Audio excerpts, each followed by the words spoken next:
Jika ingin makan ketupat, makanlah selagi hangat. Jika ingin mendapat rahmat, jawablah salam saya dengan penuh semangat. Assalamualaikum warahmatullahi wabarakatuh. Alhamdulillah, puji syukur atas hadirat Allah Subhanahu wa Ta'ala. Atas rahmat dan karunia-Nya, kita dapat berkumpul di sini dalam keadaan sehat.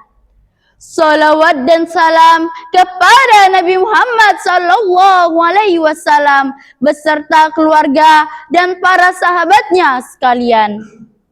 Yang terhormat Bapak Ibu Dewan Juri dan yang saya sayangi, saya banggakan teman-teman sekalian.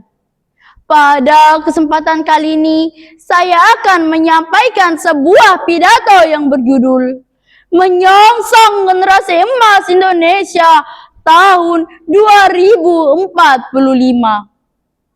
Teman-teman yang saya banggakan, sebentar lagi bangsa kita akan memasuki tahun 2045, yaitu tepat 100 tahun Indonesia merdeka. Pada saat itu, Indonesia menargetkan diri menjadi negara yang maju dan sejahtera.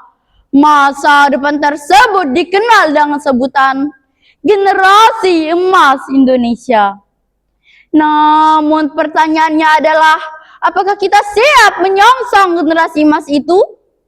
Jawabannya ada pada diri kita sendiri sebagai generasi muda.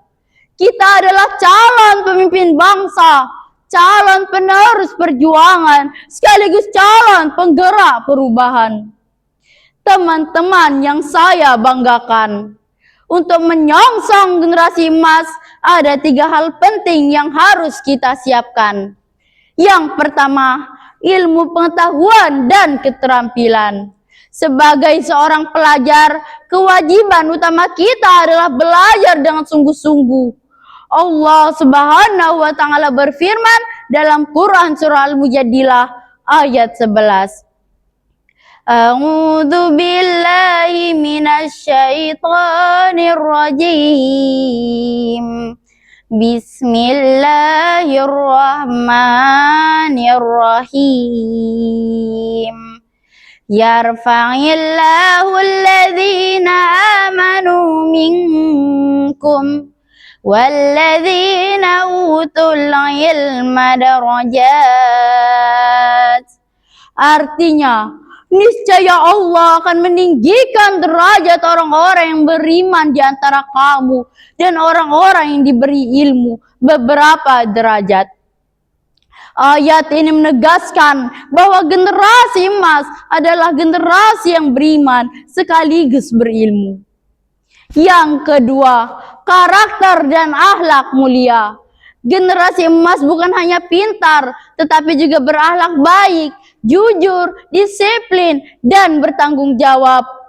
Allah Subhanahu wa Ta'ala mengajarkan kita agar berdoa sebagaimana firman Allah dalam Quran surah Al-Furqan ayat ke-74 yang artinya, ya Tuhan kami, anugerahkanlah kepada kami istri-istri kami dan keturunan kami sebagai penyenang hati kami, dan jadikanlah kami pemimpin bagi orang-orang yang bertakwa.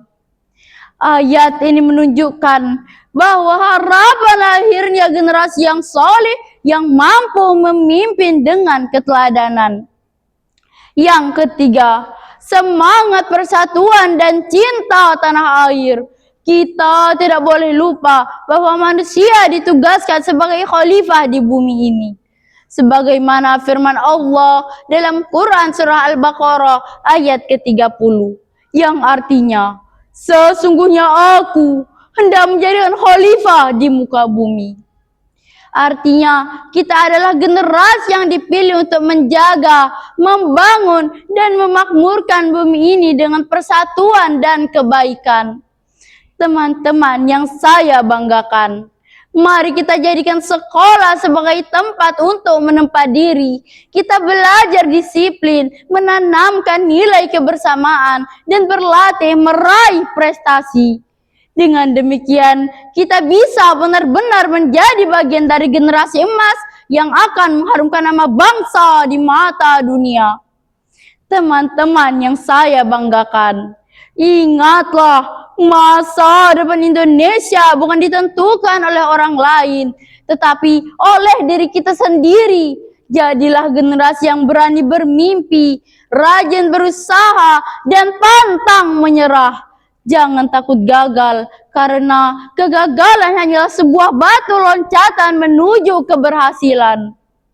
Mari kita song-song generasi emas Indonesia tahun 2045 dengan semangat belajar, disiplin, dan cinta tanah air. Kita buktikan bahwa anak muda Indonesia mampu menjadi kebanggaan bangsa dan memberi cahaya bagi dunia. Demikianlah yang dapat saya sampaikan. Terima kasih atas segala perhatiannya. Saya akhiri dengan nun wal qalami wa mayasturun. Assalamualaikum warahmatullahi wabarakatuh.